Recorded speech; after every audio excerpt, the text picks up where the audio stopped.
I want to feel thrilled about preseason football, but this injury news has me totally stressed out. Bulls on parade. We have two major updates today. First, a $20 million offensive starter and a young defender were both carted off with leg injuries.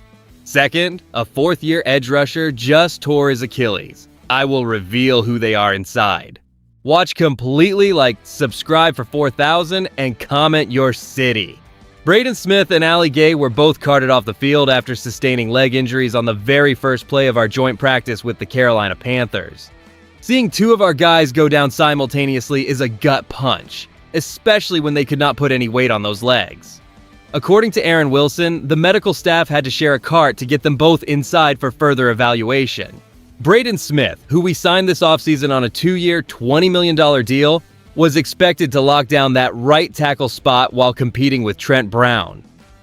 Given his history of playing 13 or fewer games recently, this availability concern is exactly what I was afraid of. Ali Gay, who we picked up off waivers from the Titans, was battling to earn his keep on the final 53-man roster. With our defensive line already thin due to previous injuries, losing another body in the trenches feels like a massive blow. Here's what people are missing. This isn't just about the depth chart anymore. It is about whether our primary rotation can even stay healthy for the season opener. Is this just a streak of bad luck, or are we looking at a serious issue that threatens our offensive line stability? I am genuinely excited about the talent we assembled, but I want to pump the brakes on the hype until we know if these legs are broken or just bruised. It is a tough reality for our front office to manage right now. How many more hits can our roster take before the lack of depth starts costing us games in the fourth quarter? I need to know how these evaluations shake out, because if Smith misses real time, everything about our protection schemes changes instantly.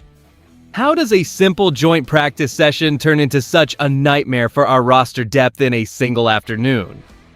Aaron Wilson confirmed that both Braden Smith and Ali Gay could not put weight on their legs, which immediately forces our staff to scramble regarding the current depth chart. Smith signed that substantial 2-year, $20 million contract this offseason, hoping to solidify the right tackle spot. Yet his history of playing 13 games or fewer annually makes this specific injury feel like a recurring headache I have seen far too often. Does this suggest the front office needs to pivot toward more reliable veterans sooner than they planned? Ali Gay is fighting for his professional life on the roster bubble, having bounced from the Titans, and his 9 career tackles and single sack represent a low-ceiling profile we really cannot afford to lose right now, given how thin the defensive line already looks with guys like Jadeveon Clowney sidelined. And honestly, the uncertainty surrounding their availability for the season opener is what keeps me up at night.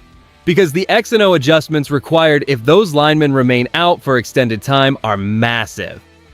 I'm excited to see how this defensive unit performs, but I want to pump the brakes on any high expectations for our front four until the medical evaluations provide some clarity. If these players miss real time, the snap counts for the younger guys in the trenches are going to spike, exposing us to potential gaps in our protection schemes.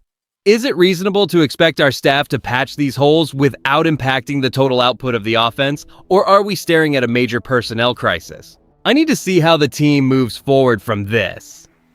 Now let's shift our attention to a brutal update coming out of practice that really changes the outlook for our defensive rotation. I am crushed to report that Dylan Horton suffered a season-ending torn Achilles during Monday's training camp practice. This is a devastating blow for a fourth-year player who was working hard to secure his spot as the DE4 on our depth chart. The truth is, I was really pulling for him to carve out a bigger role this year, especially since he was entering a contract year with everything on the line. After being taken as a 4th-round pick back in 2023, he showed flashes of potential by playing in 16 games last year, although he was only active for 25% of the available defensive snaps. I'm excited about his upside, but I want to pump the brakes on any immediate replacement theories because losing a guy with his familiarity in our system right before the roster cut down is just plain tough.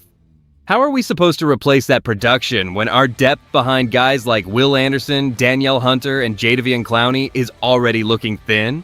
With players like Dominique Robinson also dealing with injuries, we are left looking at names like Salomon Bird, Ali Gay, and Sebastian Harsh, who collectively have only 4.5 career sacks between them.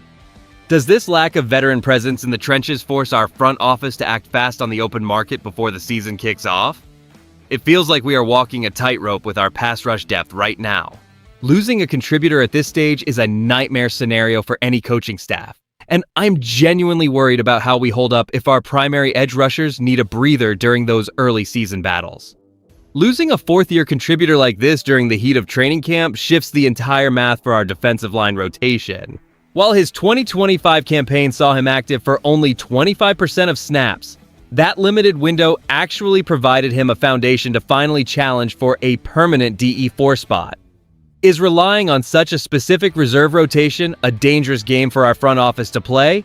The upside was his familiarity with the defensive scheme, but here's the thing nobody wants to say.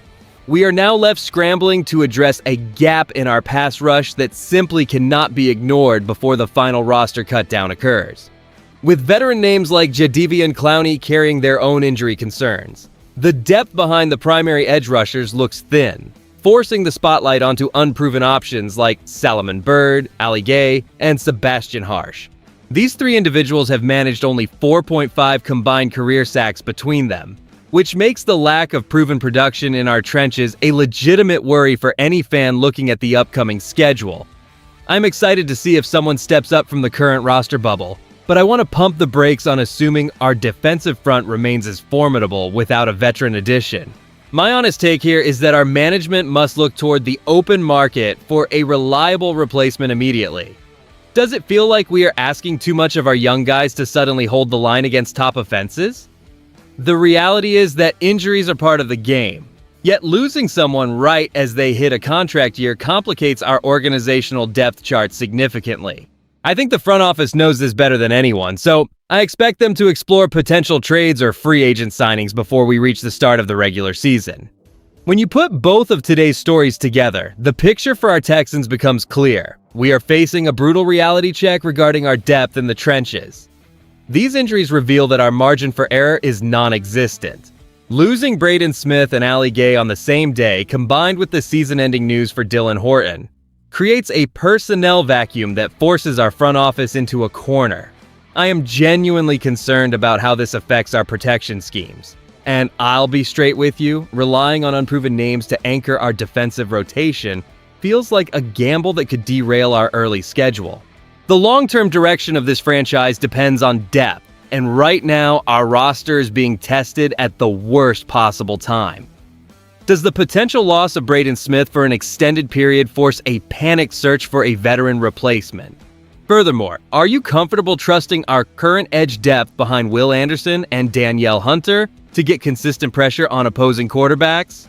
I really want to hear what you think about these roster moves in the comments section below. Our path forward is uncertain, but the grit of this team is always the foundation we fall back on when things get tough. If you enjoyed the video, do not forget to like it and subscribe to the channel. I am still pushing toward our first 4,000 subscribers, and every one of you helps me get there. Bulls on parade. I'll see you in the next one. I'll be back later to update you with the latest Houston Texans news. With the draft approaching quickly, keep those notifications turned on so you never miss a single breakdown of our roster moves or free agency signings. We are building something special here, and I truly appreciate all your support.